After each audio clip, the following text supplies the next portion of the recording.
everybody. Welcome back once again to an exciting episode of Fantasy Tavern. It's been a while before we get started on announcing the topic of our podcast episode today. You may already have seen that we have, yet again, and it's been very long overdue, another super duper, maybe two, another super duper secret surprise special guest.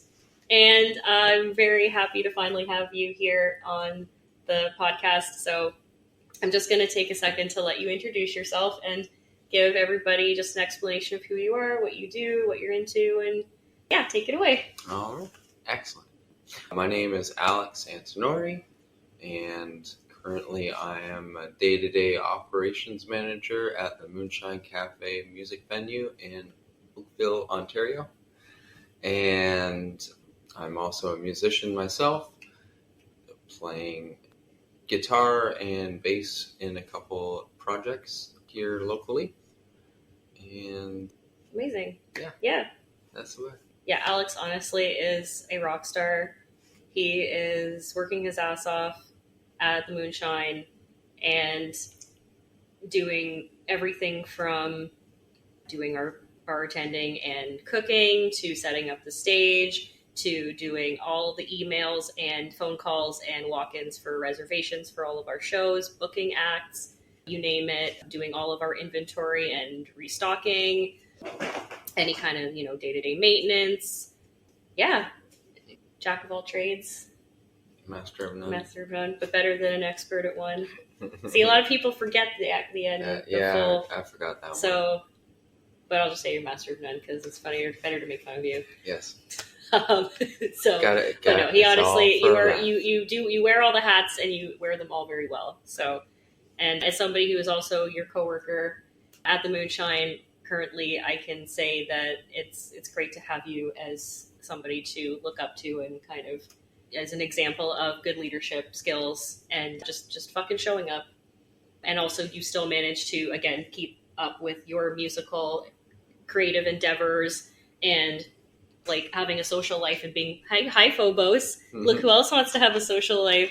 So this is our other super secret special. Get the heck out of here. Our other super secret special special surprise guest that we have today is my cat Phobos. Get your butt out of here. Giving everybody a show. Phobos has no occupations or life goals. He's a cat. He just does cat stuff. But yeah, so kudos to you, bro, and thank you for all you do. And thank you for being here today with us on the podcast. And the topic of today's podcast is music festivals. Before we also get started on announcing, yes, he read my mind. Before we get started on it and getting into the episode, we got to show you our local festy drip that we got on. Alex is rocking the Radfest in Milton shirt, and I'm loving the raccoon rockstar with the trees and all that in the background. Pretty cool. Hello, pretty Milton. Rad. It's pretty rad. Woo! And I am rocking the Southside Shuffle Port Credit Blues and Jazz Festival shirt. And we also so happen to have, where did that book go? Oh, you have it there on your left. I happen to keep the program from the Shuffle from this year. And the artwork that they used is an artist named Stan Street. And this was really awesome time. Alex had actually invited me out to the Southside Shuffle this year. We went on Sunday and caught some of the big names that were playing on the Brightwater stage. So we saw Susie McNeil and the Chain Reaction, Jack DeKaiser. We actually went over to one of the other stages to the, what's it called here? I'm going the wrong way. And it was actually kind of weird to read this program because they put the times in like reverse order. Oh. I noticed later, but we saw the Vaudevillian, and we also saw Maria Origema on that same stage kind of briefly while we were having our snacks. Yes. So yeah, we went back to see Jack DeKaiser and Downchild Blues Band. It was an awesome day.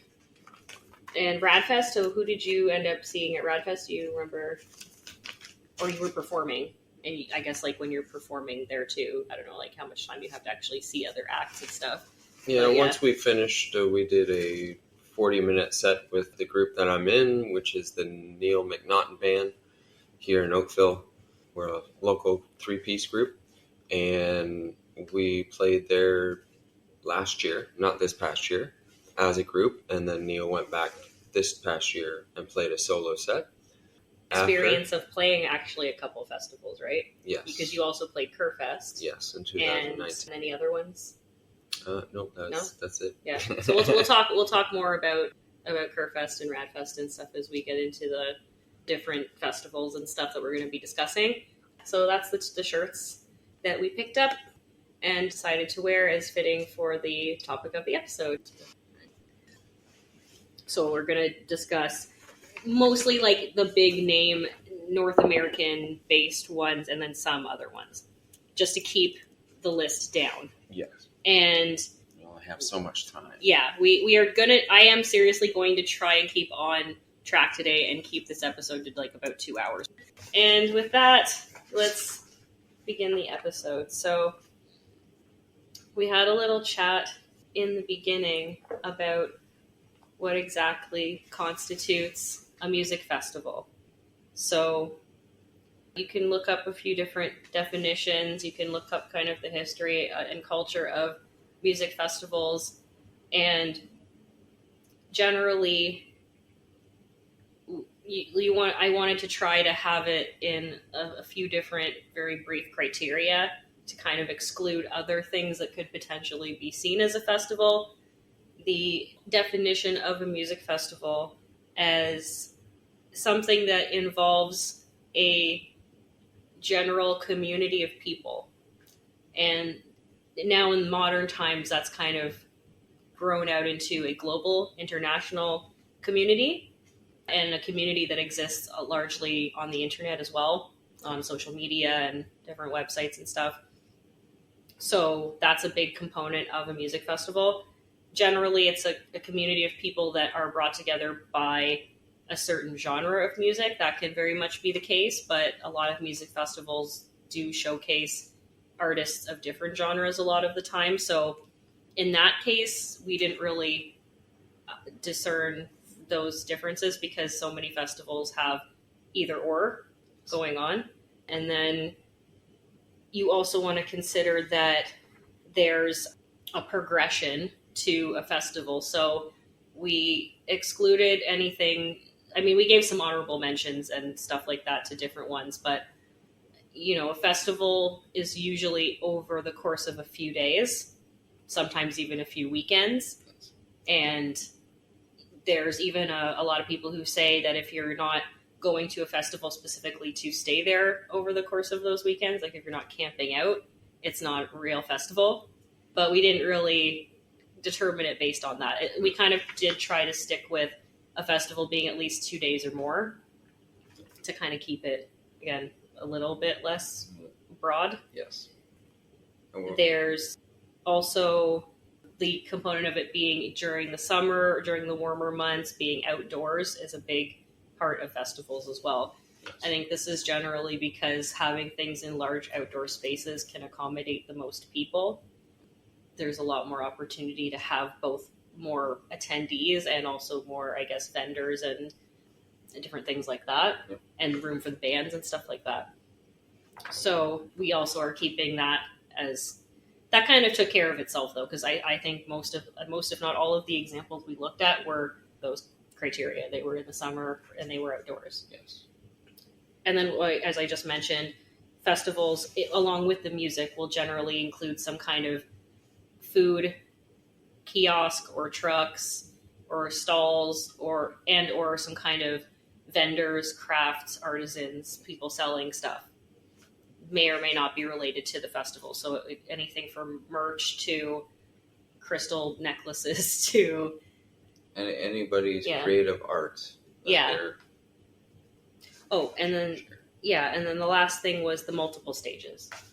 Multiple stages, yeah. Not just having one main stage, having multiple stages either around the grounds or up and down streets, depending on where the festivals are taking place in their cities or towns. Yeah, and so some festivals are set in a fixed location, a certain town, in a specific town and state and country or whatever. And other festivals, as we learned, not as many, but with a few in the past few years, are traveling festivals going from city to city, and that way they reach more people that way. But that undertaking is also kind of crazy because then it basically just becomes a tour undertaking where you have to plan a different venue every single place you go, along with not just one band, but like some festivals, I don't know, nowadays, like when you look on these posters and it's like the headliners at the top of like the one day and then all the other names get like smaller and smaller. There's like 40 bands on each day, like, and you have to coordinate that possibly like across entire countries, and it's absolutely insane. So, but kudos to those organizers for keeping it going. And absolutely, to the ones who didn't do so well, I guess do better next time because there have definitely been some huge flops as well, which we'll discuss as part of this. There's a lot of good references out there. There's a lot of people who have done podcast stuff and things on YouTube, etc., for their experiences with music festivals themselves, and talking about sort of the uprising of the music festival in both people's enjoyment of live music as well as kind of its effect on popular culture. There's an ongoing history of new music episode that I was just listening to that talks about the 90s music festival specifically. So that's a really good one to check out. We were talking about some of the documentaries that came out regarding music festivals. There are a lot, obviously, about Woodstock. So both the original Woodstock and then the other ones that came in the 90s. There's a few, there have been a few attempts to revive it with, wavering success.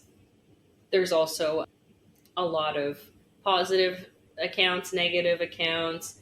Woodstock is one that we'll be covering a lot in this episode. That's got like one of the most well-known, one of the most referenced.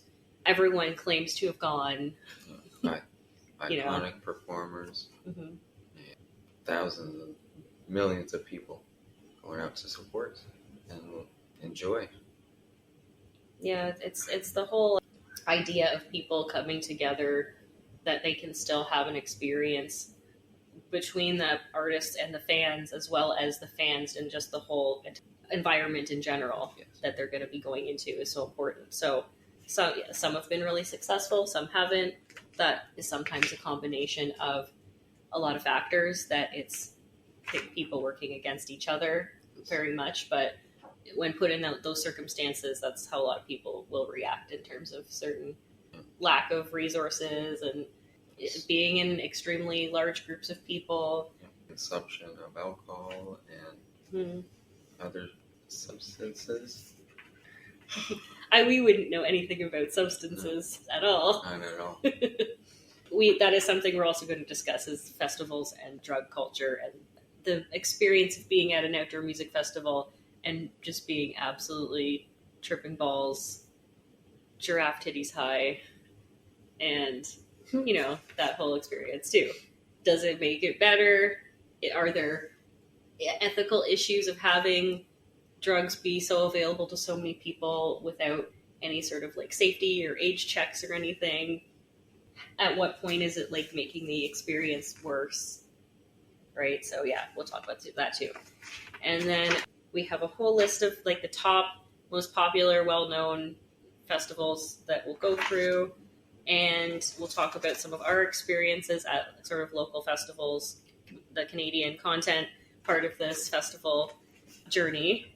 And then we also have some of the both pop culture and, I guess, social commentary things that we'll talk a little bit about in terms of festivals, which is a bit more on the negatively critical side.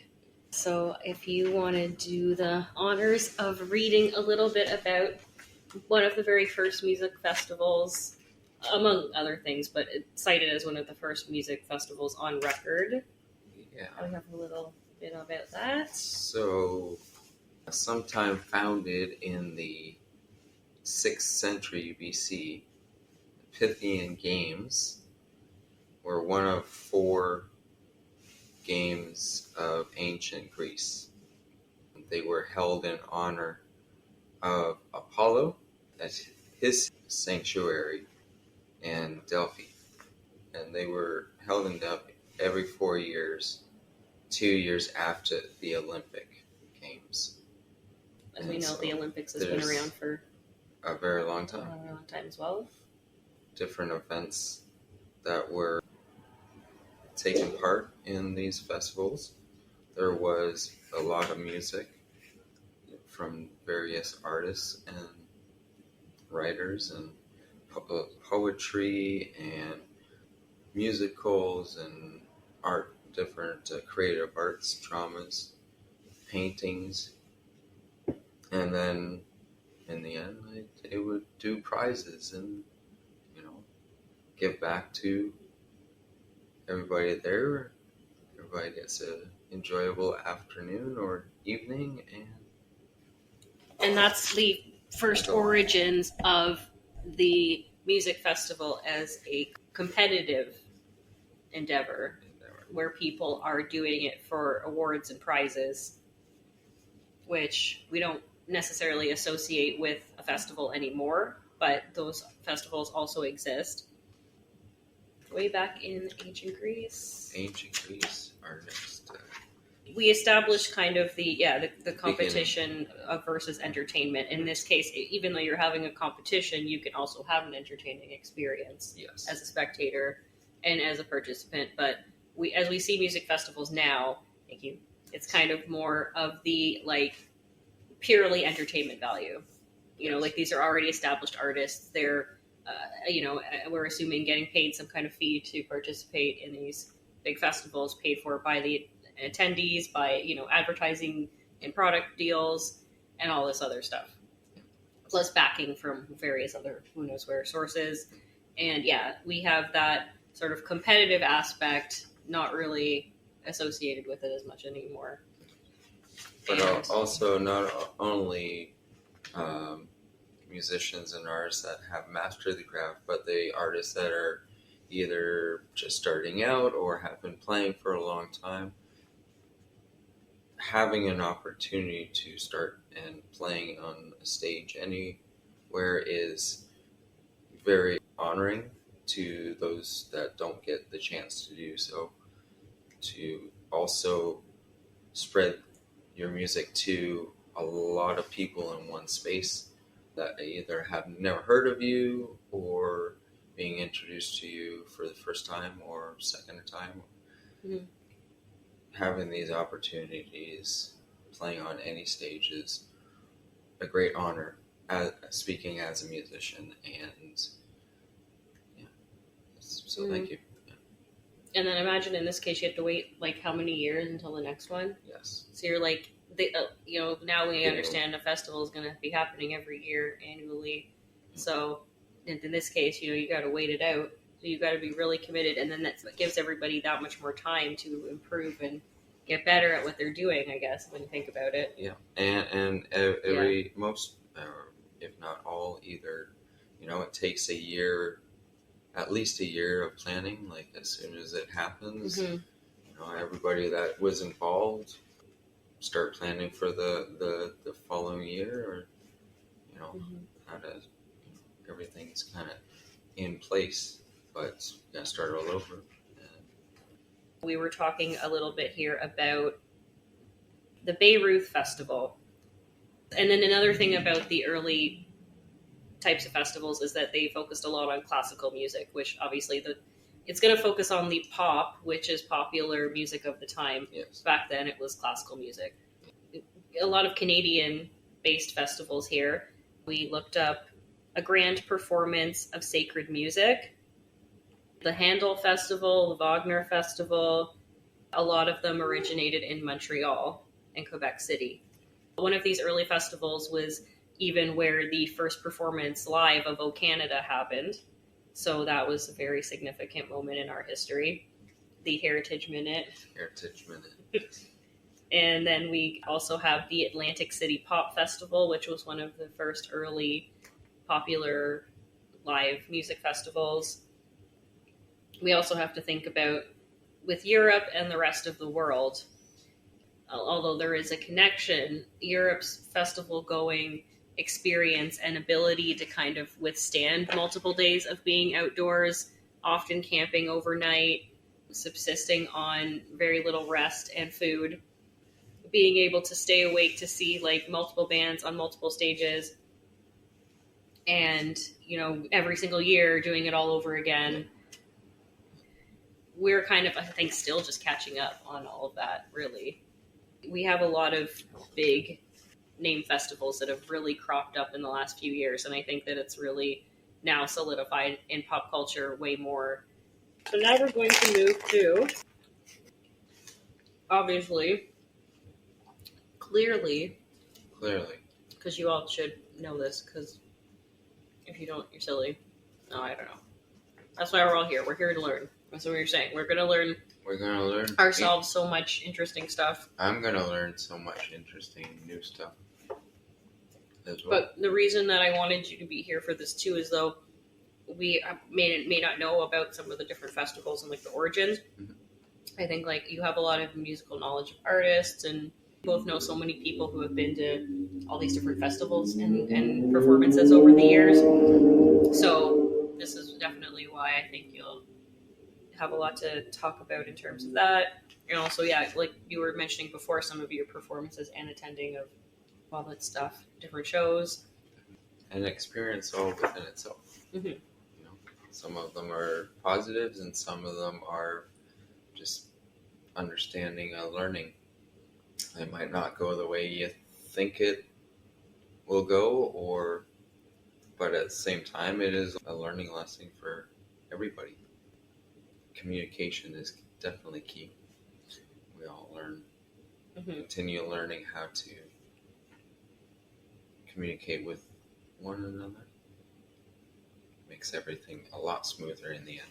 Mm-hmm. So we've got here the next like little modern update on the music festival, and then we will go into the main big name festivals starting from, I guess, around the 60s and up to the present day. All right, so this is be talking about in the 18th century, a music festival emerged in England, which was an extension of the urban concert life into a form of seasonal and culturalistic festivity structured around a scheduled music performances or concerts. And these music festivals featured regular and extensive programming, then more spontaneous or improv form of music. In traditional genres like folk and classical music, it's more defined as a communal event or community event with performances, singing, and instruments playing. Yeah, and that was a good point, because we're seeing now it's going from less of a localized or even like national community event to an international, global collective, as we mentioned before, a lot of it existing online digitally, and it's becoming a lot less about the intentional spirit of music like it used to kind of be with classical, folk, and sort of the early beginnings of jazz, blues, and rock and roll. All of those genres still existing with the addition of a few others, a little bit newer ones, but reggae is also a big part of the festival genres as well. But we're seeing kind of more of a push towards like commercialization and monetization of festivals, and that takes away a lot from the community aspect of it in a big way. So while they're contributing to the global cultural zeitgeist, if you will, hypobos, and the pop culture of the world in that way, it does tend, Mr. Man, this part we don't edit it, because Phobos is cute, he stay in everything. You do not get this, my friend. Please leave. Back that ass up. Now that we got the cat out of the way. Right, we've taken the concept of the music festival as it's gone more mainstream and gone on to accept the attendance of way more people and have way more band leads to both positives and negatives in terms of the different impacts it has on society in general. Yes. And so those are things we'll discuss as well. But of course, the music festival that everybody knows about, everybody hears about, Woodstock. We're going to discuss that. Back in the day, this is not our day, obviously, No. but way back when popular music was now shifting to what we now know as, what they would refer to as pop music back then, but it was a combination of, I think, folk, blues, jazz, rock and roll, and that was all kind of happening in It was a collective. Collective is different variations of music and art forms. Collective artists. Yeah. So the original name, the full name of Woodstock is the Music and Art Fair. Yes. As we mentioned with the very first games, it was involving a lot of different artistic expressions, not just music, but poetry and visual art and all this other stuff. Yeah. So we have this very groundbreaking and massive undertaking of a festival that took place back in 1969. So they had a lot of different taglines for this festival. Part of the advertising referred to it as the Aquarian Exposition, 3 days of peace and music. It was also referred to as the Woodstock Rock Festival. It became one of the largest music festivals in history and synonymous with the counterculture of the 1960s, which back in the 1960s, there was a lot of social and cultural upheaval in breaking down a lot of social barriers for marginalized people. So human sexuality, women's rights, rights for people of color, and end of racial segregation, embracing free love and different psychedelic drugs, opposing the war, opposing politicians that don't have people's best interest at heart, embracing a compassionate and environmentally and I guess more feminism and intersectionality wasn't really quite a thing yet, but it was starting to happen as we have both LGBTQ community, the Black rights community, and other different racialized groups, as well as women's rights, all taking place at the same time, and as well the anti-war efforts. Yes. So Woodstock was supposed to be a way for people to express both their... Look at this, I'm just noticing his little face in the corner. He was over here too while you were speaking. Yeah. And then he walked back. Later I'm going to do a clip and just zoom in on that part, that one little part there. You should. A couple times. Look at this here. And that was both for people to express those views and then also listen to artists that express those views as well. So it was very much a political stance to be pro-Woodstock. It was over the course of 4 days, and it took place on a dairy farm in Bethel, New York, United States, and just outside of a town called Woodstock. We have a Woodstock here in Ontario as well. I think they had some kind of thing out there that was trying to be like Woodstock, though. Yeah, but they gave it a shot. Yeah. And they did it. They just haven't done it since, I guess. Mm-hmm. But there's other festivals going on around too. Mm-hmm. A defining event for the silent and baby boomer generations, reinforced by many documentary films, accompanying albums.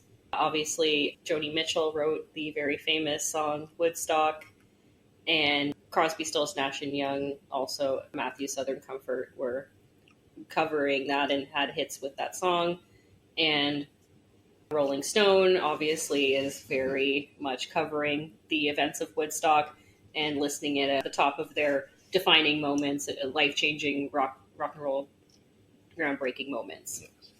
There is the beginning of when Creedence Clearwater Revival became the first act to sign a contract for the event, agreeing to play for $10,000, equivalent to $80,000 nowadays. For the whole festival, though, like they play multiple times, or just? Well, we actually have a full lineup list of everybody who played and everybody who declined or wasn't available. Jimi Hendrix was the last person to perform at the festival, taking the stage at 8:30 Monday morning due to delays caused by the rain. And it had at the peak about 450,000 attendees, but that it had dropped off by the time Hendrix went on to about 30,000. Still a fuck ton of people. John Fogerty recalled Creedence Clearwater Revival's 12:30 a.m. start time at Woodstock. Yeah.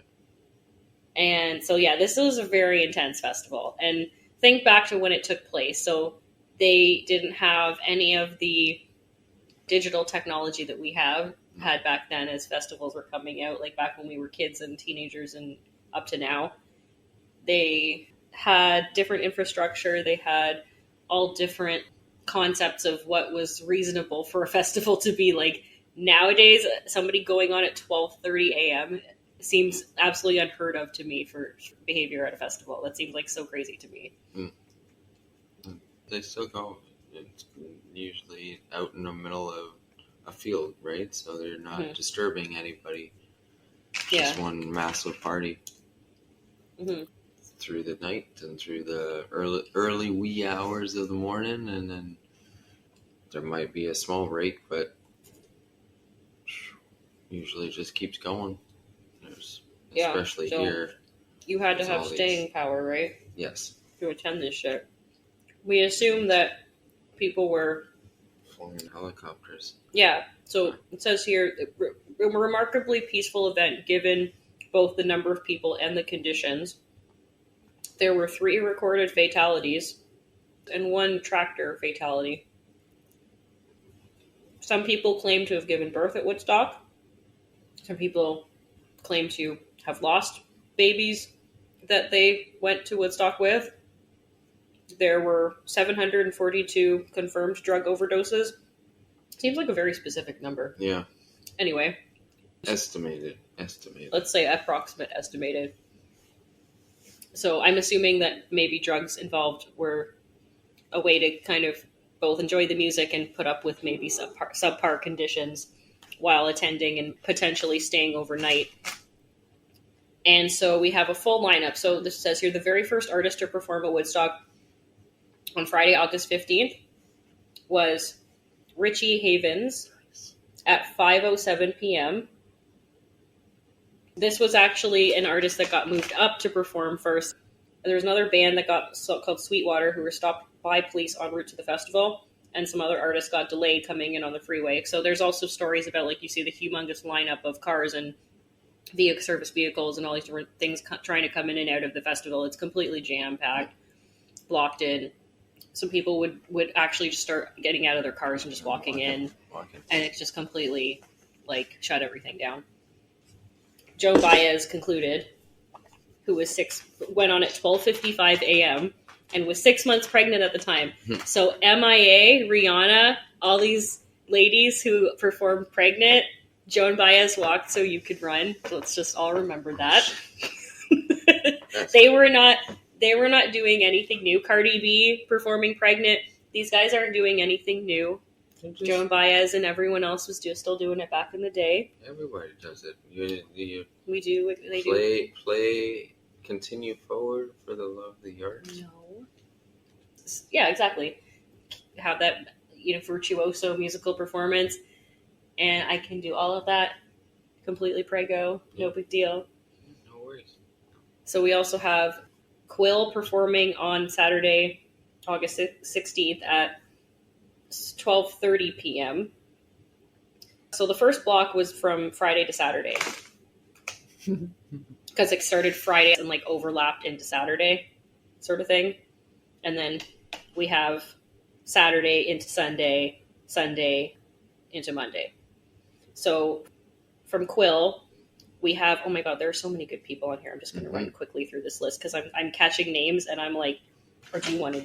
There's a lot of fucking good people. I just saw Arlo Guthrie, Ravi Shankar, Country Joe McDonald, Santana, John Sebastian, Keith Hartley Band, Canned Heat, Mountain, and of course, as we're going to talk about these guys a little bit more too. Grateful Dead. Mm-hmm. Yeah, there's Creedence, Janis Joplin, Sly and the Family Stone, The Who, Jefferson Airplane. And then you're moving into Sunday, you got Joe Cocker opening with the Grease Band, Country Joe and the Fish. 10 years after, the band performing, Johnny Winter, Blood, Sweat, and Tears, there we go. Crosby, Stills, Nash & Young, Paul Butterfield, Sha-Na-Na, oh man, haven't heard that name in a long time. And of course, Jimi Hendrix. And Rainbows. Yeah, so that's like the full weekend. Then there's a whole list of artists with declined or unavailable invitations. Invited but chose. I don't want to. Yeah. So while Joni Mitchell wrote the song, she was not actually at Woodstock. No. But was also very good friends with a lot of the artists performing. Mm-hmm. And so there was that covering your friends' songs, and people continue to do that now. Mm-hmm. Might not be your friends or acquaintances or your favorite artists. We continue to cover performing as musicians. So some other people who turned down or... Like this evening, this one. Hey! So many different classic artists. Yeah, there's a lot of people who ended up not going, who are like really big names here. Yeah. There's a humongous list, including, but not limited to, Bob Dylan, Chicago, the Beatles, Led Zeppelin, Procol Harum, the Rolling Stones, Simon and Garfunkel, the Byrds, and Frank Zappa, just to name a few. James Taylor's also on here. Mm-hmm. So yeah. And in popular culture, obviously one of the most famous references is Woodstock from the Charles Schulz comic Peanuts, who is friends of Snoopy the Beagle. Mad Magazine published a poem referencing Woodstock. National Lampoon's Lemmings portrayed the Woodchuck Festival. Woodchuck. And Lana Del Rey has a song called Coachella, Woodstock in My Mind. The band Portugal the Man released an album called Woodstock. There's been a commemorative 50th anniversary Woodstock stamp. There was a South Korean organizer who officially purchased Woodstock's license and tried to hold a festival in Korea.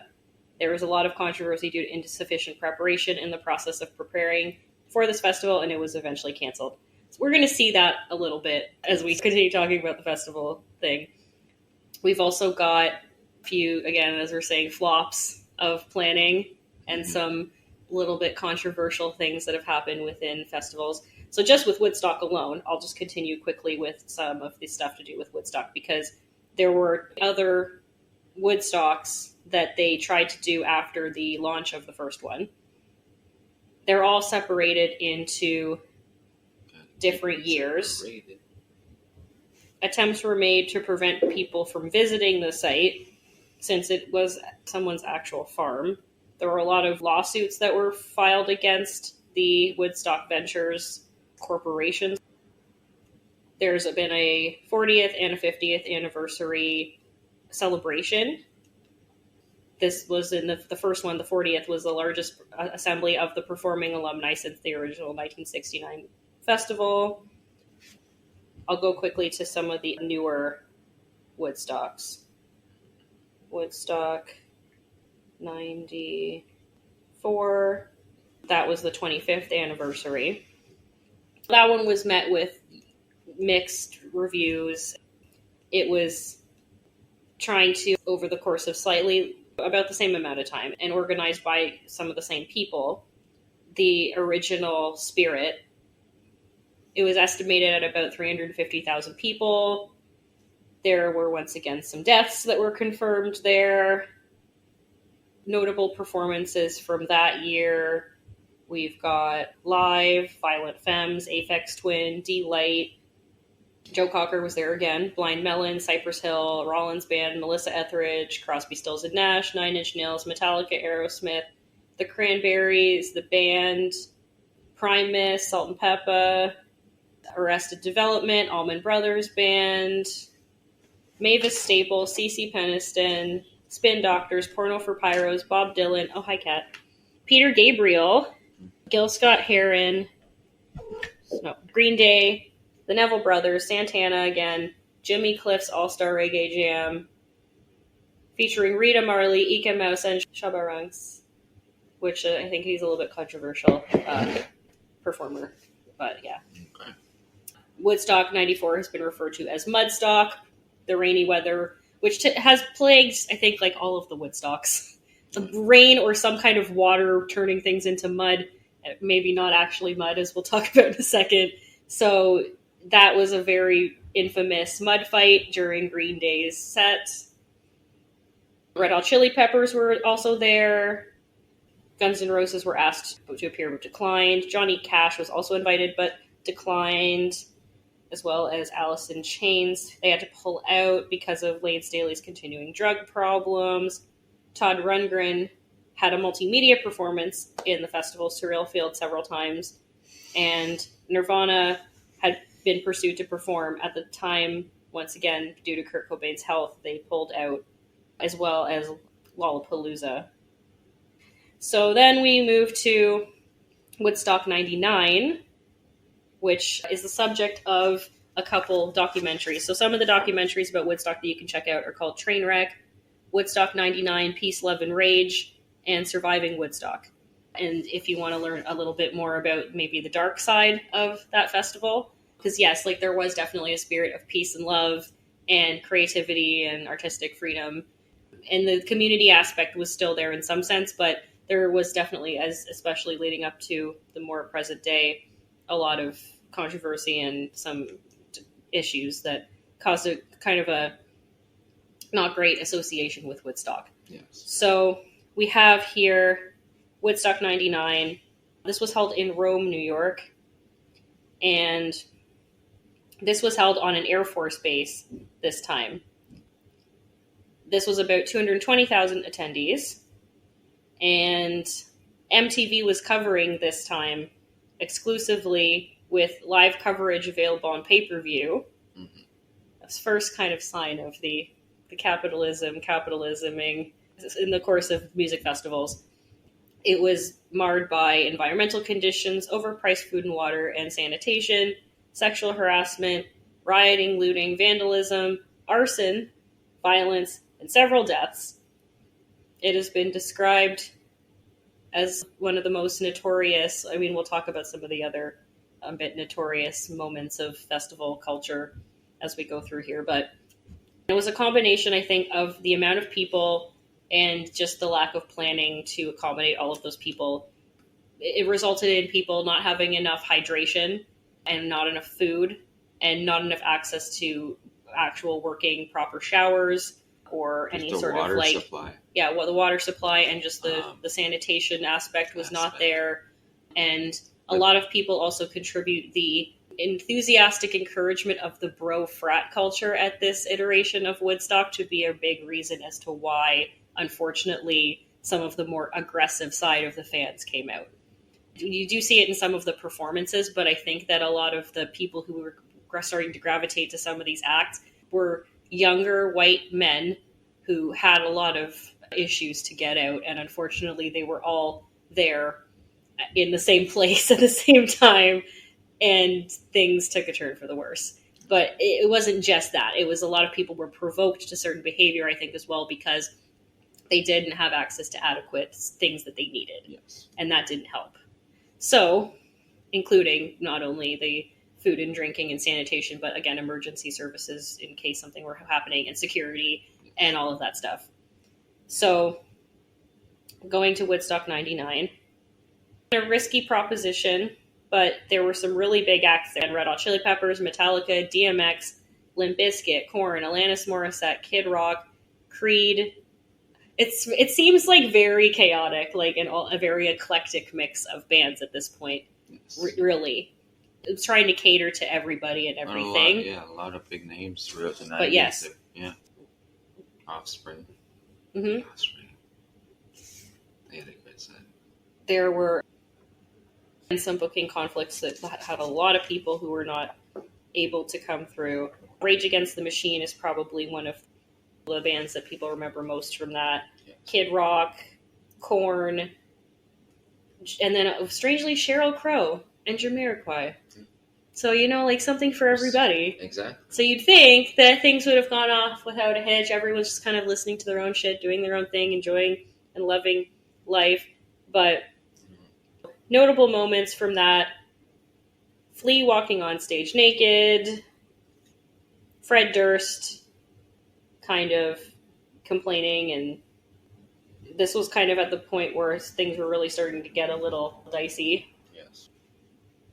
Korn singer Jonathan Davis, who claimed he was suffering from severe heat exhaustion. When you hold a festival or a concert on a tarmac in the middle of summer, yeah, people are going to get very warm and uncomfortable and heat strokey and go down. And that's what happened at this particular festival.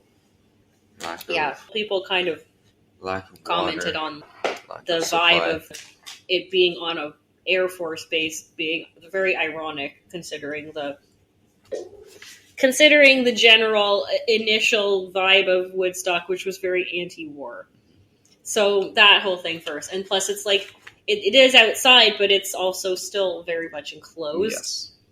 There was actually a really nice mural kind of thing that they did as part of this that ended up getting completely destroyed when everyone started rioting and breaking everything. Mm-hmm. Things got set on fire.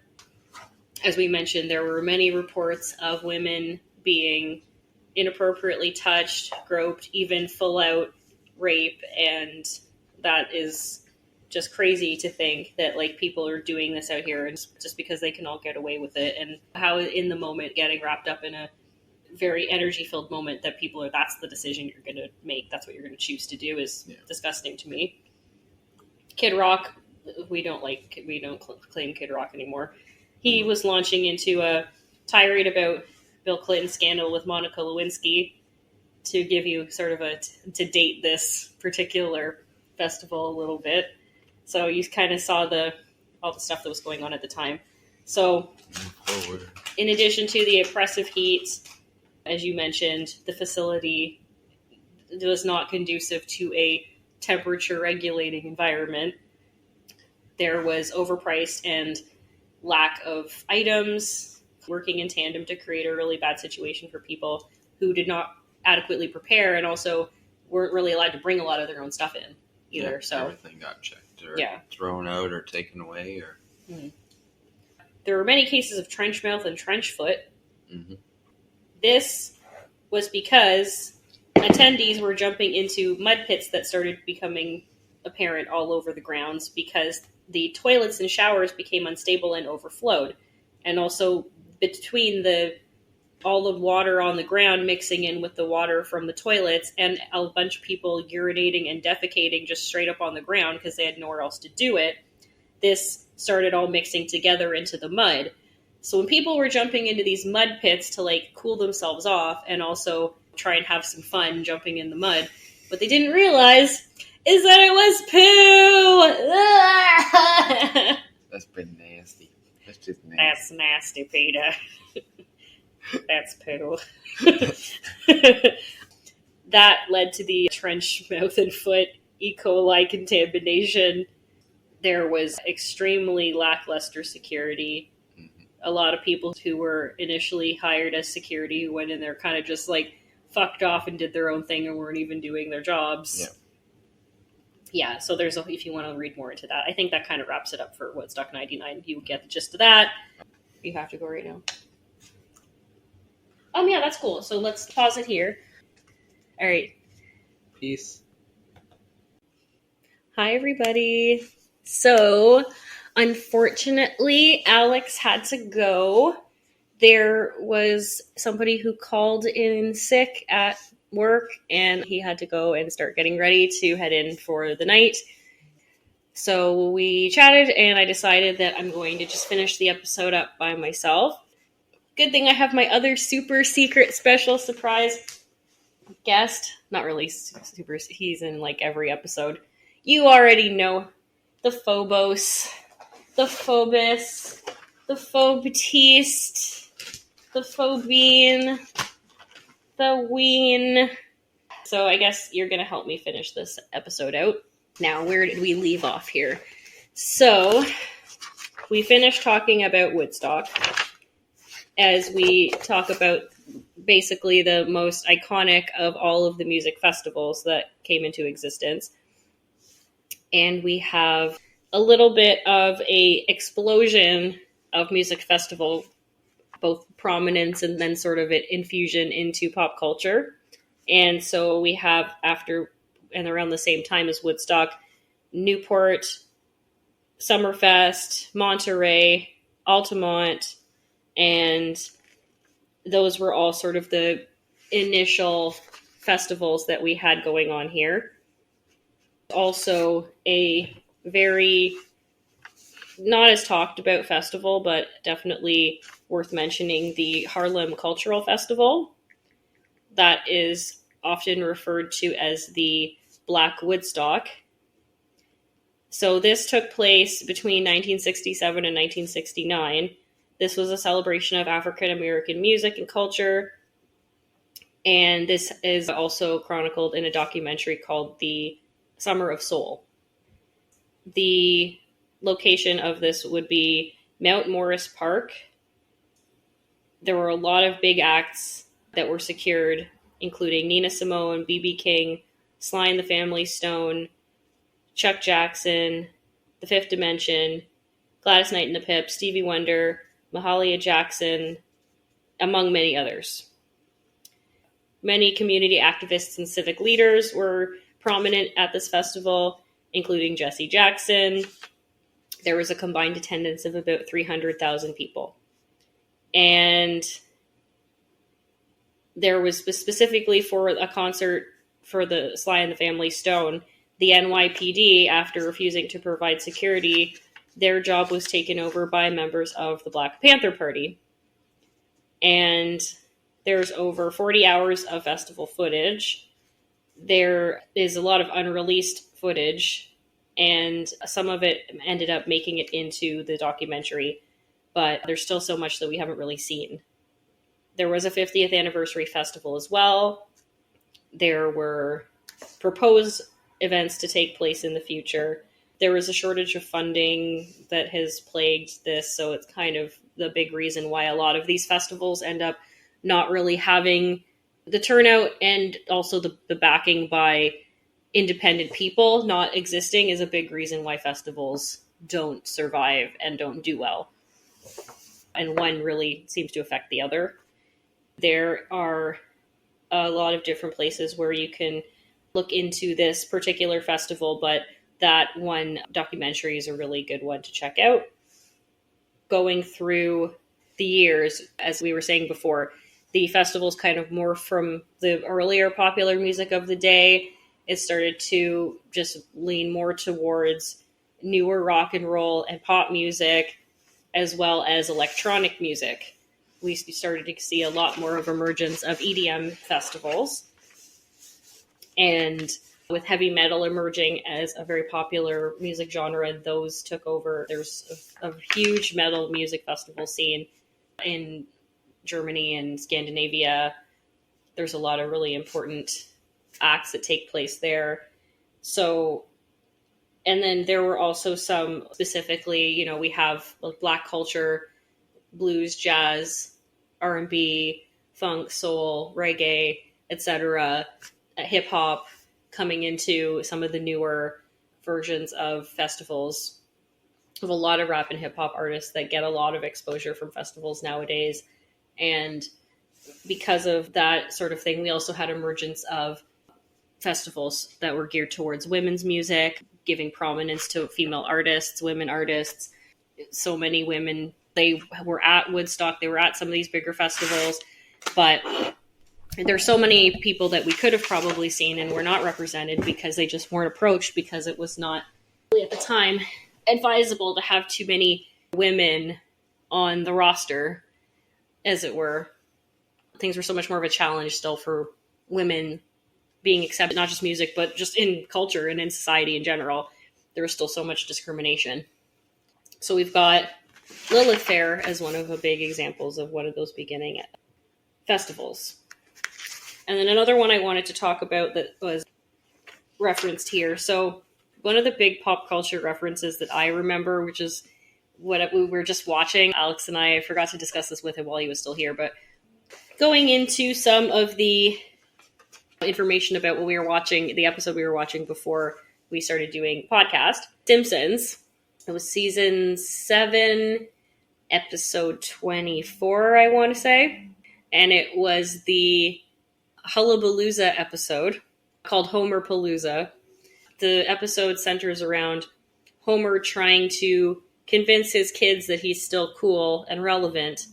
And through a revelation that he has, he thinks the best way to do this and involve his children is to score tickets for like the biggest music festival at the time, which is a riff on Lollapalooza, which is called Hullabalooza. And Lollapalooza was a music festival that started in the 90s and was started by Perry Farrell of Jane's Addiction. And I believe he was also in Porno for Pyros. Lollapalooza was kind of the beginning of the end of music as a community-based occupation, and then started to become very much about the capitalism, the commercialization, the monetization, the advertising, the overpriced stuff, and all things that are extremely problematic in the sense of the spirit of what the music is trying to say versus the reality of life, which is unfortunately that as more and more time passes in the music industry, it really hasn't gotten much better in terms of companies that try to take advantage of the situation as best they can to recoup costs that they were not prepared to take on. Passing that along, unfortunately, to people who have already probably paid exorbitant ticket prices as it is. And yes, you're trying to justify it by saying, look at all the different bands that you're going to be seeing, but can you really see them all in full and enjoyably when dealing with all of these different issues as part of this festival, right? So we have Lollapalooza. I'll just do a little blurb on that. Sorry, but basically the gist of the episode is that while they're at Lollapalooza, there is a freak show, a traveling freak show, one of the many attractions, something that may be a bit more frowned upon today. But Homer accidentally activates a blow-up pig that's loaded into this cannon-like launching device that's supposed to launch and then blow up over the crowd. But it ends up being wasted because Homer kicks the machine and it launches out, shoots him right in the gut, and then flies away. And then he gets up and doesn't appear to be hurt in any way. So the freak show manager sees this and is impressed by that and takes him into the Hullabalooza freak show. So I guess already you're sort of seeing it's very much about a commentary on the money-making venture of Lollapalooza and how you can exploit literally anyone and anything to bring people in and then subsequently make money. So Homer joins a freak show as basically a guy who can get shot in the stomach with cannonballs and not die until he almost does, and then that's kind of the end of the episode. And there are special guest appearances by the Smashing Pumpkins and Sonic Youth in that episode as well, as Peter Frampton and Cypress Hill. It's a really, really awesome episode. I highly suggest you check it out. So not only is there a reference to Lollapalooza, which I'll go into more depth about that as well, but there's also a reference to the US Festival. There's like a line when Homer's at the record store, and he's like, everybody knows that the best music festival of all time is the US Festival, in response to somebody saying Hullabalooza, the made-up festival for the episode. And the US Festival is the best one. And the guy's like, what's the hell's the US Festival? He's like, it was started by the guy from Apple Computers. And then the guy behind the counter at the record store just goes, sorry, what computers? There's two that we'll talk about briefly here. And Lollapalooza was kind of like growing up as sort of like a preteen teen, looking at festivals that seemed super cool and that I wanted to like aspire to go to. Lollapalooza and Lilith Fair were like the two that I really aspired to play one day, or even just attend. Neither happened. I mean, I did see some individual acts that were at both, but Lollapalooza, it started as a touring event. So we were talking about the difference between, the fixed city happens in the same place every year festivals, or like they'll have it every few years and they'll pick maybe a different venue, but it's always in one spot, versus the traveling festival. So Lollapalooza started as far back as 1991, traveling around, but as different years and iterations of it came out, Chicago became its fixed home. And this was, again, one of the first festivals to start showcasing different, very extremely disparate genres of music, from alternative rock, heavy metal, punk, hip-hop, and electric dance music. It also had a lot of visual artists and a representation for nonprofits and political organizations, which I guess they wanted to try and keep some of that original intention behind some of these festivals alive within that. It's one of the longest running festivals in the United States and is one of the largest festivals in the world. It hosts an estimated 400,000 people and sells out annually. So Perry Farrell, and there's an agency he partnered with to start this festival. And the word Lollapalooza dates back to a late 19th century American idiomatic phrase meaning an extraordinary or unusual thing, person, or event. An exceptional example or instance. In time, the term also came to refer to a large lollipop. They also, in the logo for Lollapalooza, they paid tribute to that sort of double meaning. And Lollapalooza was inspired by events already going on in Britain, such as the Reading Festival. And unlike previous music festivals, which were one-time events held at single venues, Lollapalooza was touring across the United States and Canada from mid-July until late August of 1991. Non-musical features, as I mentioned, they did have a circus sideshow, freak show, Shaolin monks, art pieces, virtual reality games, and the mentalities of the music industry really got changed with this festival. And this was kind of the beginning of a lot of iconic grunge and rock bands kind of clashing with the mainstream. And so people are trying to still maintain some sense of artistic credibility, as well as that sense of community that we were talking about amongst all of these new changes with the modern technology, with the companies pushing for more consumption, and all of the other issues that plague festivals that they really didn't get completely fixed even up to that point. As I mentioned before, Kurt Cobain turned Lollapalooza down. So this was when the festival was touring in 1994. Nirvana was offered almost $10 million to do it. Kurt Cobain turned it down. In 1996, Farrell started a new festival project. Lollapalooza had previously had a mandate of trying to pick artists that were like emerging but not quite mainstream yet, where when they started putting the addition of Metallica on the bill in 96 was kind of a slap in the face to that. Farrell also was very much in opposition to this because he felt that Metallica had too much of a macho, aggressive energy.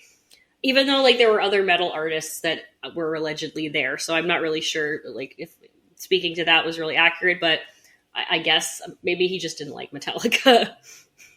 There have been some ups and downs with people being Team Metallica over the years, so I get that. And apparently, because of this, was one of the main reasons why Perry Farrell quit. As with Woodstock, they've had some revivals. There was 2003, but it was only very marginally successful. They had a lot of big name artists, but it was never really the same. Perry Farrell even partnered with the co-owners and producers of the Austin City Limits Music Festival to produce Lollapalooza.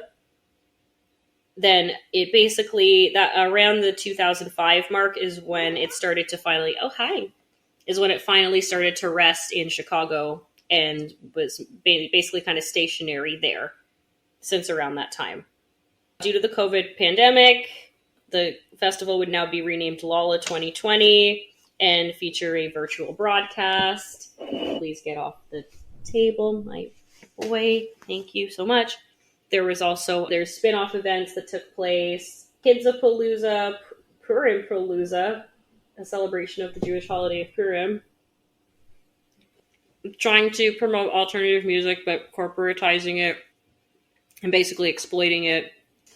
You can go and look up the list and lineup of all the different acts by year, as well as the entire traveling city list of who was there. The first performers included Susie and the Banshees, Living Colour, Nine Inch Nails, Ice-T and Body Count, Butthole Surfers, Rollins Band, as well as, of course, Jane's Addiction. And then as the festival gained more traction and more popularity, more people started getting recruited. Like as we see in the Simpsons episode, Cypress Hill, Thurston Moore from Sonic Youth. Basically, the Simpsons episode is supposed to be around like the 1994, 1995 sort of era with the Smashing Pumpkins coming on the scene. And so there's a whole list, there's a whole timeline of every single date, every single act. You can look up here, ending with, let's see, the most recent one here. Like they've been going on basically since then, right up until now.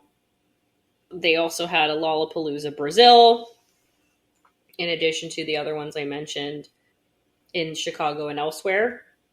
Some of the more recent acts include The Beaches, the 1975, Lana Del Rey, Rina Sawayama, Lil Yachty, 30 Seconds to Mars, Sophie Tucker, Carly Rae Jepsen, the Linda Lindas, Joey Badass, Suki Waterhouse, Hemlock Springs. So as you can see, there's still Diplo is there. Some of these artists may or may not be canceled at this point as I'm naming them, so if I can know that. Boogie with the Hoodie, Kendrick Lamar, Billie Eilish, Portugal the Man, Red Hot Chili Peppers, and then there's a Brazil version featuring Mother, Kali Uchis, Billie Eilish, 21 Pilots, Tove Willow, Lil Nas X, Tame Impala, Rosalia, Modest Mouse, Melanie Martinez, Cigarettes After Sex, Lollapalooza, Chicago 2023. There is no list here. I'd have to go look it up, but I'm not going to do that right now. So yeah, that is the Lollapalooza experience. I'll also briefly mention the US Festival that Homer mentions in that same episode, just to, again, provide some context. So the US Festival was the name of two early 1980s music and culture festivals in San Bernardino, California. And Steve Wozniak, which is the guy from Apple in question, creator of the Apple I and II personal computers, and he wanted to encourage the 1980s to, once again, as we've mentioned before, community, and to combine community with technology with rock music. There was the construction paid for by Wozniak for a new open airfield venue and an enormous state-of-the-art temporary stage. This was at Glen Helen Regional Park, located in San Bernardino, California, and this was later to become home to the Glen Helen Amphitheater. And the festival stage has resided at Disneyland in Anaheim since 1985 and has operated under various names and functions. So the two that happened was September 1982 and May 1983. Weird Al Yankovic had parodied the U.S. festival and its heavy financial losses on an episode of Al TV, claiming there would be a third edition of the festival, but without any live bands, and the entire show would only be released on a cassette tape. A good idea in theory, I suppose, but once again, festivals are followed by a lot of financial money pit results when trying to plan them. So the fact that people even attempt to have multiple years of these festivals, you have to be doing several different things all together, working in perfect harmony with one another in order for it to actually work out. So already we've named so many different music festivals. We're getting through this list. Weird Al also had an album called Lollapalooza, which references Lollapalooza, and there were a lot of covers by bands that had attended this festival. The cover art is Weird Al turned into the logo art for the Jurassic Park movie. This came out in 1993. Moving on, we have some of the other early festivals. Newport, Summerfest, Monterey, Altamont, Glastonbury, Leeds, Crossroads, San Remo, and Roskilde. So San Remo and Roskilde are also quite prominent and worth mentioning too. So San Remo Music Festival, also officially called the Italian Song Festival. And so this is where going back to more of the competitive contest and awards type music festivals take place. This is one of those. So it's a popular ceremony held annually in the city of San Remo, Liguria. It is the longest running annual TV music competition in the world on a national level. So one of those examples of a festival that may not exactly meet all of our criteria, but because it's so influential, I just wanted to mention it briefly. So it's not only one of the world's longest running television programs, but it's also the basis and inspiration for the Eurovision Song Contest. It is a competition for new songs. Much like Eurovision, it focuses on both the original content as well as the performers getting just as much prominence. The other one here is the Roskilde Festival. I hope I'm pronouncing that right. I don't know if I am. So that is in Denmark. This is one of the largest music festivals in Europe and the largest in all of the Nordic, Scandinavian referred countries. It was created in 1971 by 2 high school students and a promoter. And it was also then taken over in 1972 by the Roskilde Foundation. It seems like a very democratic, socialist way to run a festival, honestly. I shouldn't be surprised. And it was the first music-oriented festival created for the quote-unquote hippies. It covers a little bit more mainstream stuff now. And most festival visitors are Danish, but it's extremely popular with other countries, mostly in like the surrounding area. It was originally named the Sound Festival. Then, because of a lack of time and funds, the 2 high schoolers withdrew, like the first original people who tried to start this up, they withdrew. The next year, the festival was launched under the name Fantasy Festival. Hey, look at that. Then it kind of, since 1973, there was a foundation that took over and is responsible for organizing these festivals. That's another very important one to know about. Oh yeah, the Zaire 74 Festival, 3-day live music festival that took place in Kinshasa, Zaire, which is now named the Democratic Republic of Congo. And this was a promo event for a boxing match between Muhammad Ali and George Foreman, known as the Rumble in the Jungle. The decision was made to move forward when an injury forced Foreman to postpone the fight by 6 weeks, and they were worried whether or not they should cancel it because they didn't know if people would come if they didn't have the draw of the boxing match to go with it.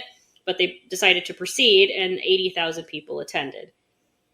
And it was intended to present and promote racial and cultural solidarity between African American and African people.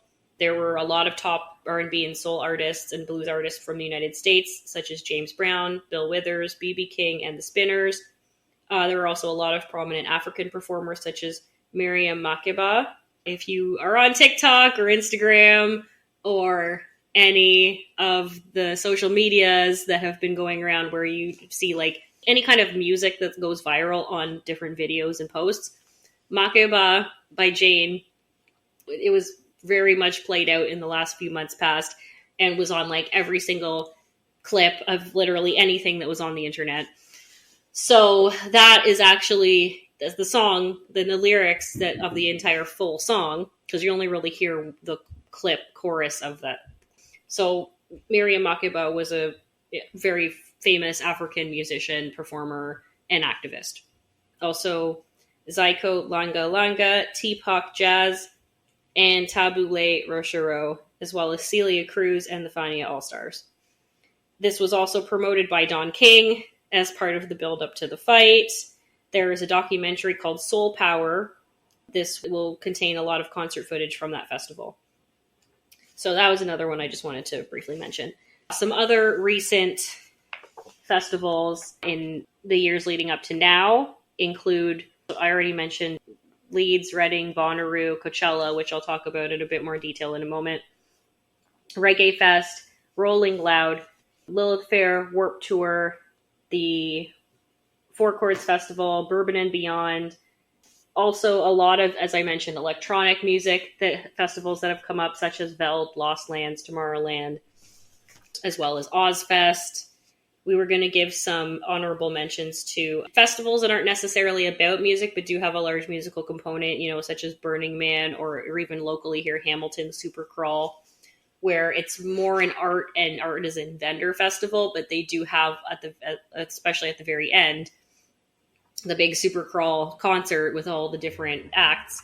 So there's definitely a huge component that draws people in, which is the music artists. But as a festival that's specifically about music, that wasn't necessarily the case. So we did try to take some of those out. Some of the Canadian content festivals that we were discussing that are important or that we've been to, including Sound of Music, Heavy TO, Riot Fest, Festival of Friends, Southside Shuffle, which we talked about briefly earlier, Kerfest. All I'll say is that I really hope that it does come back for more than just the children. Although, the children are important, not that they aren't important, but, the full experience of Kerfest, it would be nice to have that back. So maybe that will happen one day. We'll see.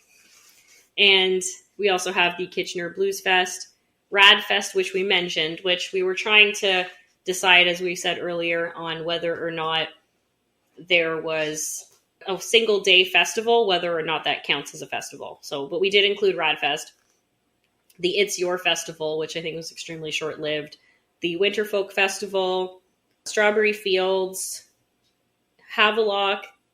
There was even like the Calgary Reggae Fest that I found out about in terms of researching this, Elora, Oshiaga in Montreal, as well as the Montreal Jazz Fest, North by Northeast. We just saw this festival that popped up today on Yonge Street, the Incredible Music and Pop Culture Festival, Boots and Hearts Country Festival, the Beaches Jazz Festival, and the Mariposa Folk Festival. And then any of the other touring ones that we may or may not have mentioned here. So Canadian culture has a huge impact on festival culture as well.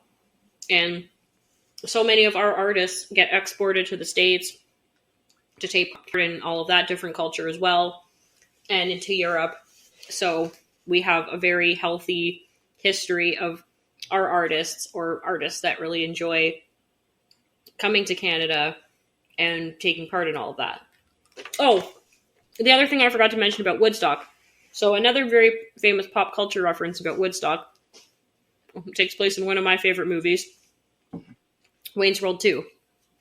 So I didn't want to forget about this. There's 2 more add-ons to that. So it's been a while since I've seen Wayne's World 2, and probably for a lot of you as well.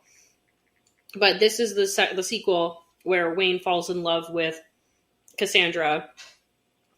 Wayne and Garth, well, Wayne specifically, has a dream where Jim Morrison tells him to start a rock concert. And him and Garth start to try their hand at like music organizing and promoting, while the evil new manager and lackey are trying to like steal Cassandra away from Wayne.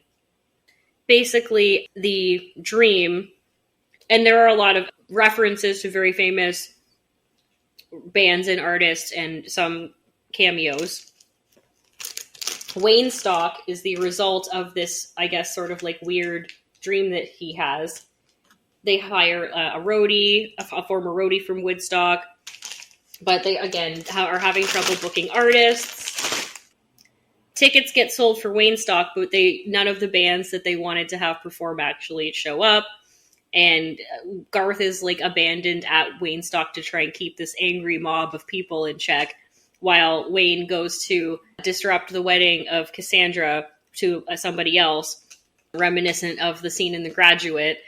With a lot of the Wayne's World movies, there's a lot of like amazing for any pop culture nerds out there. Wayne's World is a great movie for inserting pop culture references and Easter eggs.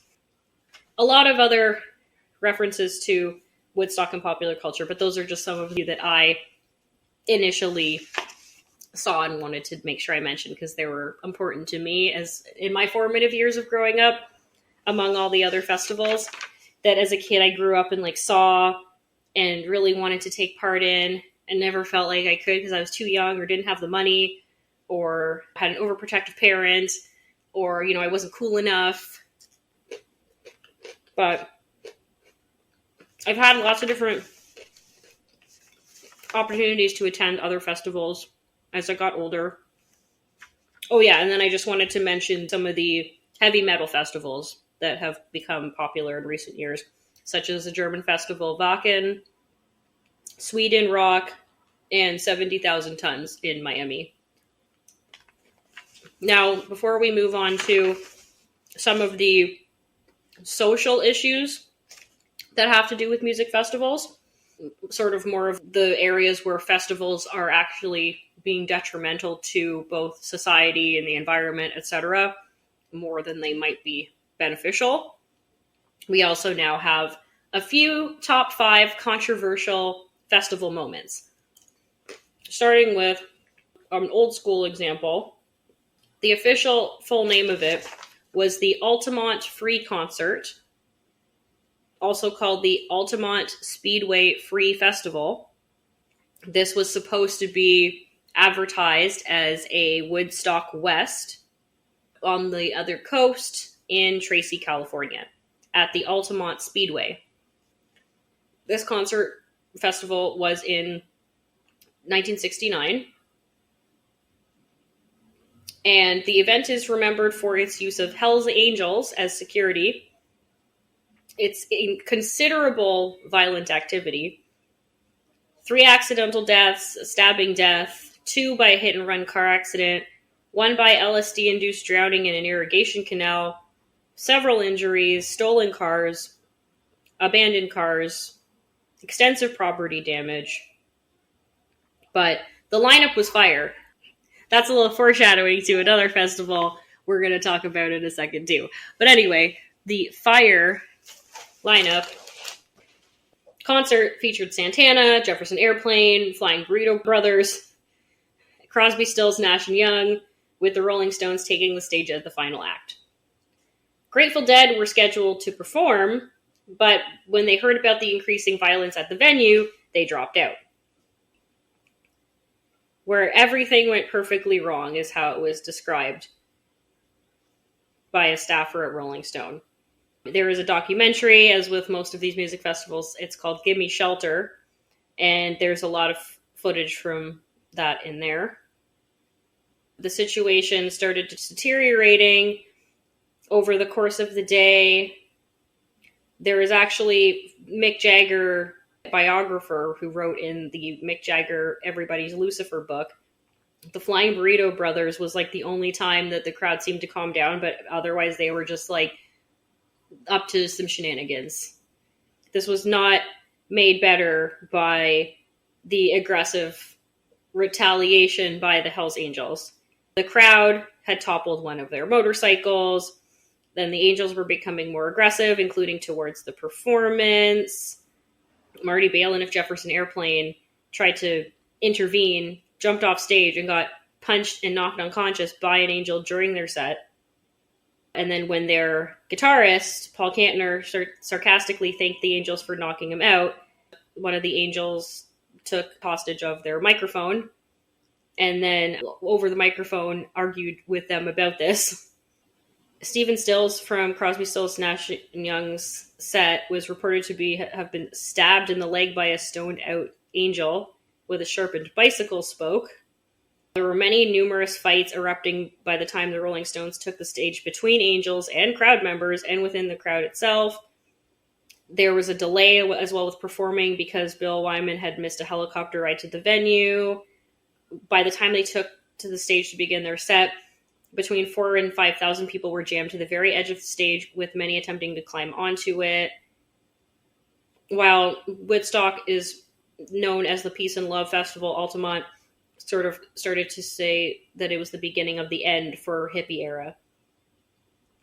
So, but they talk more about that in the documentary. Altamont inspired the Blue Oyster Cult song Transmania Con MC. This incident is also referenced in The Cable Guy. American Pie, the song American Pie by Don McLean, also refers to Altamont. Hey, buddy. And then there's a whole full set list of people that you can check out online. The next one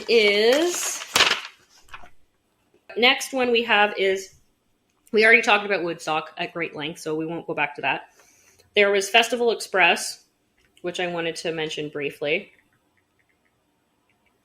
So Festival Express is a documentary. It was a 1970s train tour that went across Canada, and it was including with some of North America's most popular bands. The concert tour itself took place in Toronto, Winnipeg, and Calgary. And so rather than flying into each city individually, the musicians traveled by chartered CN rail train, a total of 14 cars. And the train journey became a combination of nonstop jam sessions and partying, mainly fueled by drugs and alcohol. A highlight of the documentary is a drunken jam session featuring the bands Rick Danko, the Grateful Dead's Jerry Garcia and Bob Weir, New Riders of the Purple Sages John Dawson, and Janis Joplin. So the event was initially billed as the Transcontinental Pop Festival. They also had so many different acts that were included with this. There was also a Montreal event. The Montreal event was canceled a few weeks before the scheduled date. It clashed with St. Jean Baptiste Day celebrations, and there was concern about the diluted security force and potential for violence and unsafe situations.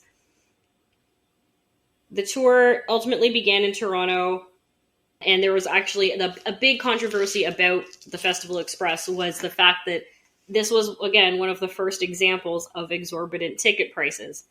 So back then, tickets for this festival were $14. A lot of people considered this at the time to be exploitation. This was spearheaded by a group called the May 4th Movement that had grown out of the May 4th, 1970 Kent State shootings. So they actually had attempted to crash the gates and scale the fence of the location of this festival. They were trying to appease the crowd by sort of scheduling a free... here, take it. They were trying to get sort of like a free sort of rehearsal style concert nearby to sort of appease the crowd. And that seemed to disperse the crowd and fix the protesting for the time being. At one point, they stopped in a town in Ontario and bought out the small town's literally entire stock of liquor. There was an appearance in Winnipeg by Prime Minister Trudeau, at the time Pierre Elliott Trudeau, due to fears about crowd violence based on the events in Toronto. There was like a Manitoba Centennial appearance by Trudeau where, original Trudeau could definitely be a fucking dick about things. And so he did not help to de-escalate the situation. And so that did not help the turnout for the Winnipeg show. Way less people showed up than they thought. And then in Calgary, the police wanted to avoid those protests in Toronto. Their presence there seemed to help that, but there were many complaints about ticket prices. There was actually pretty easy ways for people to sneak in. They think about 1,000 people snuck in for the Saturday by just scaling fences earlier in the day and then kind of like walking around hiding out until the concert started. Security did get a bit more tightened by the Sunday. There was again an altercation between the Calgary mayor and the promoters where the mayor said that you should let some of the kids in for free. He was referring to Walker as Eastern scum, trying to skim the young people of Calgary. And at this, apparently he punched the mayor in the mouth and boasted that he still has had a scar on his hand to prove it. The tour had an original budget of about $900,000, of which $500,000 was for musical talent. It ended up losing basically around that much to operational costs and the promoters taking it. So it was a huge financial failure, but it had a lot of notable performances. Janis Joplin died about 3 months after the end of this tour, so we have some of the final performances from her. Woodstock was a treat for the audience, Mickey Hart of the Grateful Dead says, but this show was on the train was a treat for the performers. Jerry Garcia is noted as saying what he remembers most is not really remembering so much because he was so drunk all the time. So that was one I wanted to mention. And then the last one, that is one of the more controversial festivals in recent years, is Firefest. Then we'll move on to Coachella, and then we'll close up with the societal impact. So we have Firefest. There is a very famous documentary about this. You can find that on Netflix. Fire Festival turned out to be what many are realizing was basically a fraud scam set up for a music festival to basically con people out of money. And a lot of people don't know to this day still the extent to which Ja Rule was involved in the con, or if he didn't have any idea, he was just letting other people run everything for him and didn't really understand it until it was too late, or if he was completely involved in it the entire time. Fire was the name of an app that had been created for booking music talent, and Fire Festival was supposed to be promoting both that app as well as all these different artists. And it was supposed to be a destination festival taking place in the Bahamas on the island of Great Exuma. So this event got promoted online. A lot of social media influencer people, Kendall Jenner, Bella Hadid, among others. And a lot of them actually got paid to do this and didn't disclose that. So they were having a lot of the initial money going towards getting influencers to get the word out about this. A lot of people, through the course of watching this documentary, you find out that a lot of them were extremely skeptical about how this was getting planned from the beginning, but nobody really said much. They really just wanted it to work and were very ignorant as to the extent of the lies that were being fabricated and the web that was being spun, which would then unravel in a major way, not just for the people organizing it, but for all the concert goers who were duped into attending, flying all the way from who knows where to this festival. When they get there, the event experiences problems related to security, food, accommodation, medical services, and artist relations. The festival got postponed indefinitely and eventually canceled. Instead of the luxury villas and gourmet meals, for which festival attendees paid hundreds of dollars, they received packaged sandwiches and poorly furnished, unfinished tents as their accommodations. In March 2018, this con artist, Billy McFarland, pleaded guilty to one count of wire fraud to defraud investors and ticket holders, and a second count to defraud a ticket vendor while he was out on bail. And in October 2018, he was sentenced to 6 years in prison and ordered to forfeit $26 million. At least 8 lawsuits were initiated against the organizers for defrauding ticket buyers, several seeking class action status, and one seeking more than $100 million in damages. So Netflix's documentary is called Fire, the Greatest Party That Never Happened. Hulu also has a documentary called Fire Fraud, and it was featured on American Greed and The Con. In 2023, so in April, Billy McFarland tweeted there was going to be a fire festival too. So, I mean, this guy really has the audacity. He's really just bold as hell out here. There was all this promotional footage. You actually find out that this island was the former private island of Carlos Later Rivas, a kingpin of the Medellin cartel. McFarland leased the island from the current owners with the strict condition that McFarland make no reference to Pablo Escobar in any marketing materials. Later, McFarland claimed that this island being arranged by and owned by Pablo Escobar himself, which was a falsehood. So then not only did they end up talking about it, but they were telling straight up lies, not just to make it sound cooler, I guess. But then they got kicked off Norman's Key once he started blabbing, and then they only had 4 months before the festival to find a new venue. Then they finally found this island. The Bahamian government gave McFarland a permit. In reality, it was basically a remote parking lot north of a Sandals resort where local boats got stored. Yeah, all of the money basically went to it was kind of like a weird, just like complete pulling the wool over people's eyes. People were promised these modern, eco-friendly geodesic domes, meals from celebrity chefs.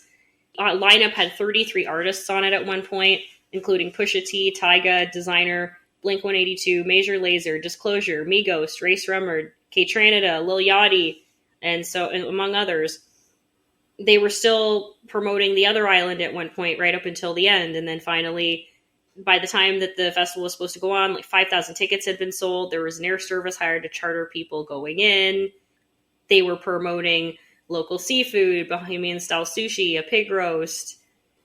In March, they hired a veteran producer for festivals who said it was impossible to hold the sort of event that they were envisioning at this site.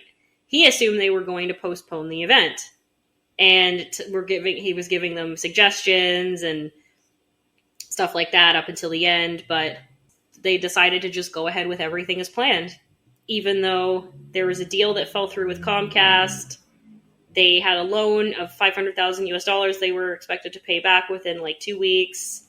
And Fire was also informing ticket holders that the event would be cashless and cardless, with all purchases at the festival to be paid for with an RFID Fire band linked to their credit card, despite warnings that the digital bracelets would be useless because of poor Wi-Fi connection at the site. Attendees were encouraged to load their Fire bands with thousands of dollars in advance. And then there were fees taken from festival goers from these bracelets, 40% of which, according to a lawsuit, was used by McFarland to pay off other various short-term loans. So when all the guests started coming in, as with many festivals, rain came, soaking all of the open tents and mattresses piled out in the open for guests. That's when all of the artists who were also going to be experiencing these shit conditions and lack of performance setup started dropping out of the festival if they hadn't already. They had this impromptu beach party when people started arriving where they were plied with alcohol, and they kept waiting around there for hours while people were scrambling in the background. Basically, they couldn't really do much at that point to try and get the place set up for anybody. The true state of the festival site started becoming apparent. They had these disaster relief tents with dirt floors. As I mentioned, everything was soaking wet. There were no gourmet food accommodations. The restaurant was the best food they had at the time. And then when they actually got to where they were supposed to be staying, they gave them cheese sandwiches, just cheese on bread served in a foam container. People were dropped off to be registered, but people then because it ended up taking so long, people just started mad bum rushing all the tent areas because they just wanted to claim whatever tent they could, no matter what condition it was in. There were only about 500 people at the time right then, and there were not enough tents and beds for the guests, so they wound up stealing from each other. Everything else around was booked because it was peak season. A group of local musicians played there for a few hours, and that local band was the only act to perform at Firefest. The next morning, it was announced the festival would be postponed and that all the attendees would be returned to Miami as soon as possible. But again, there was mishandling or theft of luggage, no lighting, unfinished gravel lot, lack of medical personnel or event staff, no cell phone or internet service, insufficient portable toilets, no running water, and heavy-handed security. Security for a show that didn't even happen. These problems were exacerbated because it had been promoted as a cashless event. A lot of these attendees didn't have any money on them for taxi fare or other expenses. They assumed that the festival was all-inclusive and it would be taking care of everything. They were reportedly stranded as flights to and from the island got canceled after the Bahamian government issued an order that barred any planes from landing at the airport. There was a huge aftermath to it, especially because there were so many people who got paid to promote it, and like so many big people, once again, like once it kind of blew up, they didn't really have much to say about it. Hadid acknowledged that she participated, and they were under federal law to disclose that, and that's the only reason why they ended up being revealed. But was it Bella Hadid? Yeah, she ended up acknowledging and apologized for participating, and so did Haley Baldwin. Basically, a lot of people roasted the fuck out of Firefest and Ja Rule after that whole thing happened. Firefest announced it would offer all attendees a choice between a full refund or VIP tickets to the following year's festival, which was proposed but never happened. And as I mentioned, McFarland and Ja Rule were the subject of a $100 million lawsuit with the state of California. Ja Rule was later dismissed from the lawsuit by the judge. So yeah, again, I suppose either he signed something to not have himself be completely bound contractually to this event, or they determined that he didn't know, I guess, about what this guy was doing and was kind of just putting other people in charge. So yeah, but unfortunately his name is tied to it now. So yeah, after a lot of criminal investigation, they basically went after this McFarland guy. And similarly, with the attendees being affected, a lot of the workers in the Bahamas were not paid for their work. Caterers who worked on their events, and there was a crowdfunding event for these caterers to compensate them. Yeah, so then also they had Fire Festival branded merchandise that the United States Marshal Service auctioned off with proceeds to go to the victims, the victims of Firefest. Everybody from Seth Rogen and The Lonely Island to Alkaline Trio to Ryan Reynolds to Silicon Valley to wrestlers to celebrities to comedians have basically just dragged Firefest through the mud. A very good example of how not to run your festival and to always be very wary of who you put in charge of your shit. And as I mentioned, this guy was tweeting out that he's going to have another Fire Festival and claiming to already have secured tickets for the event. I don't know who would be stupid enough to fall for that a second time, but yeah. So that is the story of Firefest. A very good, juicy drama story, lots of tea. So now we're going to finish off with Coachella. Coachella is yet another big-name festival showcasing a very diverse range of genres of artists. It's already noted as a festival very recently that is promoting a lot of non-North American and European artists and supporting more global music. But Coachella, I put on this list because it has also been the scene of a lot of recent pop culture iconic moments. So again, a very influencer-heavy, celebrity-heavy concert in terms of it being promoted. It's very much the concert festival that you want to see and be seen at. You get a lot of clout if you tell people that you went to Coachella. The origins trace back to a 1993 concert that Pearl Jam performed while they were boycotting venues controlled by Ticketmaster. And the show validated the site's viability for hosting large events, leading to the inaugural Coachella Festival being held over the course of 2 days in October of 1999, 3 months after Woodstock 99. They skipped 2000 And then they returned in 2001. They started as single day, then the 2-day, and then they expanded to the 3rd day, and then they started with doing a whole second weekend by 2012. And now it's held on consecutive 3-day weekends. They just stopped doing it in 2020 and 2021 due to the pandemic, but then they came back. And doesn't seem to have lost any traction. There's, again, also a huge focus on art and the impact of it. Coachella was the second most in-demand concert ticket, trailing only the Tomorrowland Festival. This was back in 2015. Yeah, Coachella has been known for, again, distinctive both music trends emerging as well as fashion and aesthetic.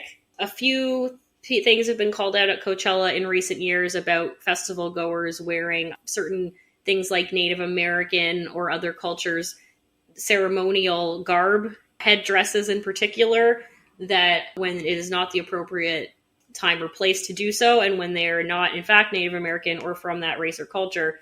So a lot of people have been called out as being culture vultures at Coachella just for the aesthetic. There was a couple spin-off things. Stagecoach came out of that, the Country Music Festival.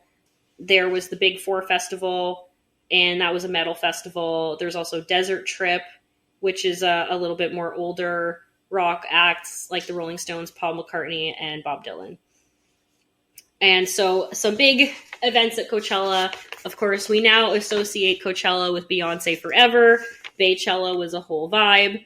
That was when Beyonce did the whole homecoming themed documentary that came out through her performances at Coachella.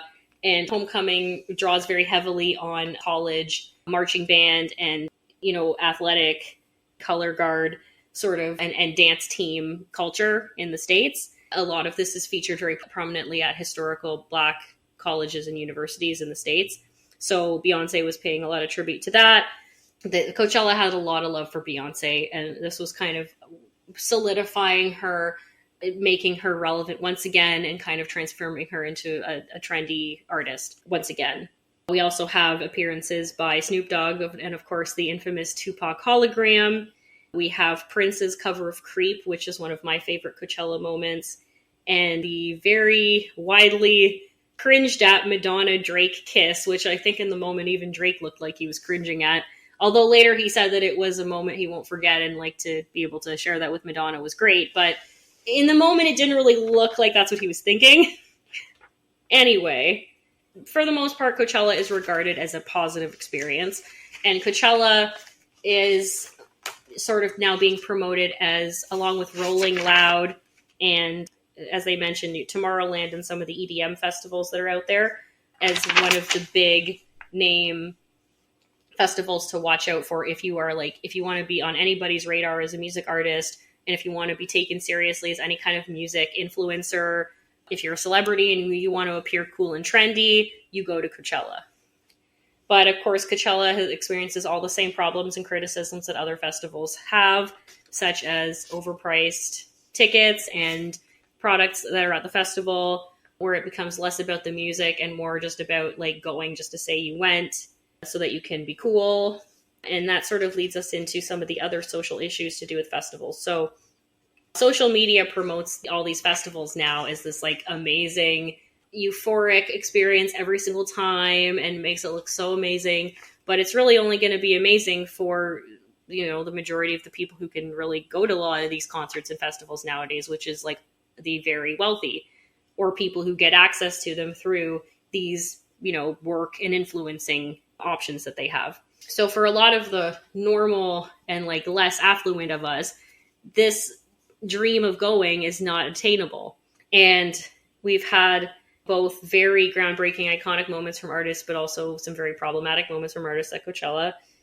Going into some of the other issues that Coachella sort of shows, them trying to be a bit more environmentally friendly and conscious with some of these events, and promoting more of healthy, non-smoking and vegan lifestyle options for people.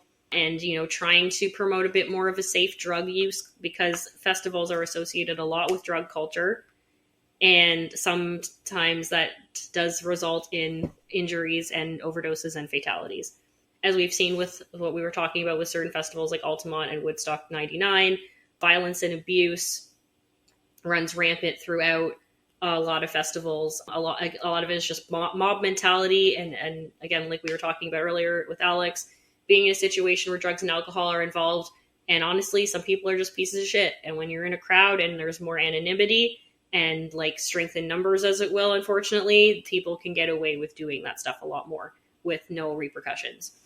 So along with the poor planning, the capitalism and monetization, I mentioned the environmental impact. So a lot of these festivals are taking up a lot of space and they are bringing in a lot of people. So not only are they draining from the power grid and potentially causing a lot of pollution within that area, there's also a potential for a lot of litter to be left behind. There are some festivals out there that do promote a leave everything the way you found it, do not leave anything behind sort of culture, but not everybody follows this. With certain traveling sort of concerts that turned into festivals, like, you know, how we're mentioning Festival Express and the Grateful Dead concerts as a sort of festival that evolved out of the single concert experience where the second stage was added on the side and it allowed sort of like the runoff from all the millions of deadheads that were attending all of these concerts that then turned into festivals. But again, more people equals potential for more issues. And as we know, the deadhead culture is very much influenced by drug culture and the use and promotion of that. So we've got a few different things to do with festivals that all of these collectively go back to what we were saying at the very beginning, which is the original intent of having these festivals was to be counterculture and to promote the spirit of unity and solidarity. And as we can see, that has been slowly slipping away over the years.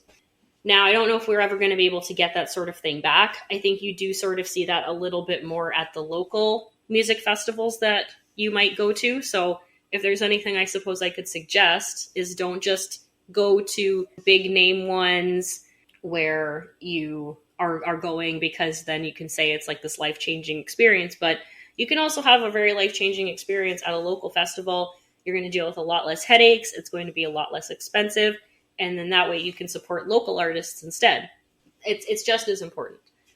But I know that we have so many